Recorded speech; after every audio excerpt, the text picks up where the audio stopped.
How you doing, ladies and gentlemen? Welcome to another exciting episode of Social Thought. My name is Michael Davis, and we are here at the beautiful Dutchess Community College campus in Poughkeepsie, New York. Today, we have social activist and graduate of Suny New Paltz, Dr. Giancarlo Llaverias. Today, we're going to be talking about Harriet Tubman on the $20 bill, politics, of course, with Donald Trump, Bernie Sanders, Hillary Clinton in the New York primary, and of course, we got to talk about the youth today as well. So join us and join the conversation here on Social Thought.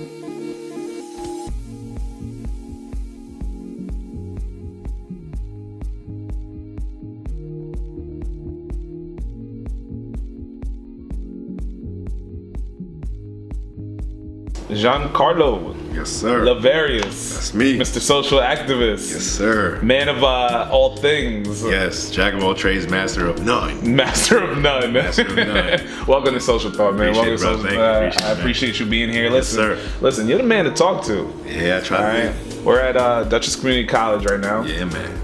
Got to be at a college campus. Got to. Because we're about to talk politics real quick. Sure. All right.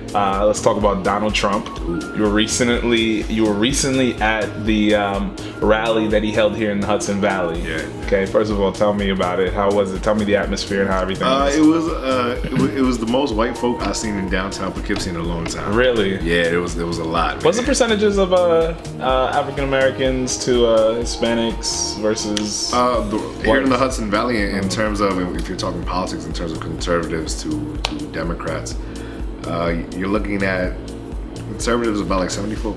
74%. 74%. Then Conservatives in the Hudson Valley. Those are Republicans in the red states. Yeah. And that 70, you're gonna say that 74% came out to the rally? Yeah. Definitely. They came out in big numbers. Yeah, huge. It's packed. We got a chance to get there and talk to a few people. Let's talk about the protesters versus the supporters. Right. Okay.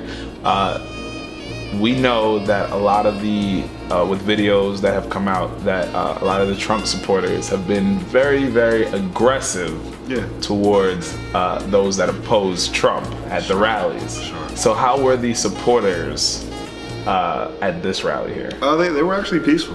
There wasn't, besides the one or two foolish ones who wanted to act ignorant. But other than that, it was really peaceful. I mean, I was able to talk to several Trump supporters who articulated their opinions very well without any hostility or any anger or anything like that. They at least the people that I spoke to understood that yes, we have differences in politics, but that doesn't mean we can't have a conversation. That's true. And other than that, it was peaceful. There was no fighting. There was no talking out of language or calling people outside of their name. There was nothing of that. So the protesters didn't get out of hand at all? No. The protesters didn't get out of hand at all. Like I said, the one or two folks that decided to, I don't know. I heard there was a couple mishaps that happened. Do you think a lot of the protesters that actually went out there were more antagonists than anything else? Do you think that they went out there ready to start something because I mean, when we were out there, we got a couple video of a few people going a little crazy. Yeah. I mean, you're always gonna find that. You're always gonna find that. I'm part of it as well. So, you're gonna find those who want to, rouse some things up.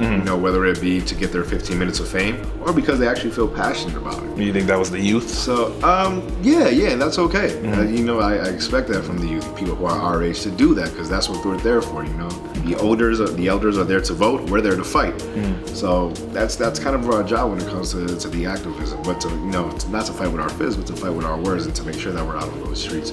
But those who engage in conversations with some, that's just what it is. That's just a part of politics. That's the part of having passion for how you want to see a change in your country. I think that's okay with me. Harriet Tubman. Yeah. Harriet Tubman kicking Andrew Jackson out. Taking over the $20 bill. How big is this? How big is this to culture, African American culture? Oh man, it's revolutionary. It's definitely revolutionary. For the first time to have somebody who was an anti-slave on this piece of paper that signifies what America is. That dollar. Do you think she was the right person for it? I don't know too much about it. Do I think she's the right person for it?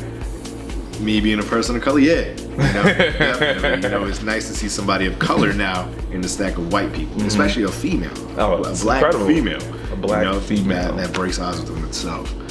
So I think it's great. It's great to see. I think it'd be great for young girls who are coming up and women who are our age, seeing that now And a lot of elders who grew up in the age of the 60s and the 50s now saying Harriet Tubman there can do a lot. It does a lot. But do I think it solves the problem that people of color have, and the problems that women of color have? Not even close. Not even close. I think it's just a bandage for the symptoms. So you forget for a little while. So speaking, last but not least, all right, let's talk about our youth. Yeah. Let's talk about the youth. This is this is really up your alley now. I love talking to you about politics, but this is up your alley. How do we encourage our youth to go beyond greatness? How do we prepare our high school students for the next level, which is college? And then how do we prepare them after college? So how do we encourage our youth to go beyond greatness? I feel first and foremost, you have to change the curriculum. You have to change curriculum. What's wrong with the curriculum? It's flawed. It's very, very flawed.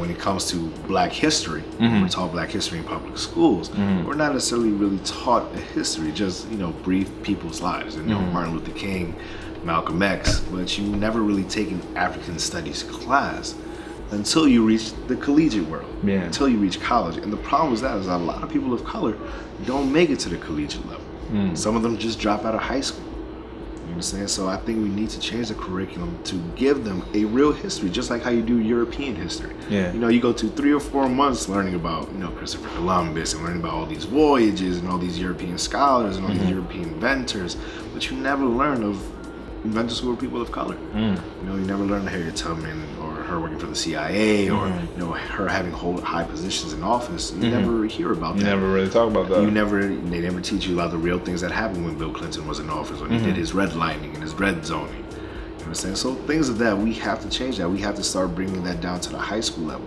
because what happens is when people of color just learn that they were just slaves consistently, from, let's say, when did we teach history? Let's say fifth grade. School. Let's say from 5th grade all the way to the end of 12th grade. All you know is that Black folks were slaves, were oppressed. That's all you know. That's all they're going to think. So subconsciously, they're going to say, when the white man says no, that's supposed to happen because I'm a person of color. No, that's not it at all. That's not it at all. At one point in time, they were the slaves to us, or they were slaves with us. Like the term redneck. That term comes from white slaves. When the sun was beating on their neck was red and their back was white. Redneck, right?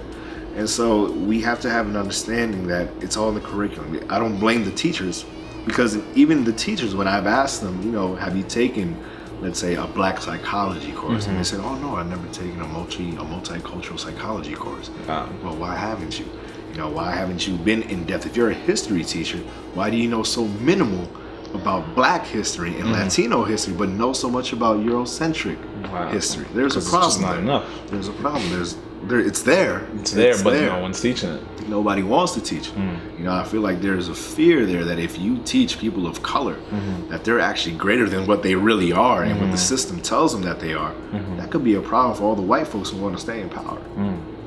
It's scary. It's a scary thought. And so what my job is to bring that to the, I've been to college. I've been lucky enough to graduate from college and excel in my studies.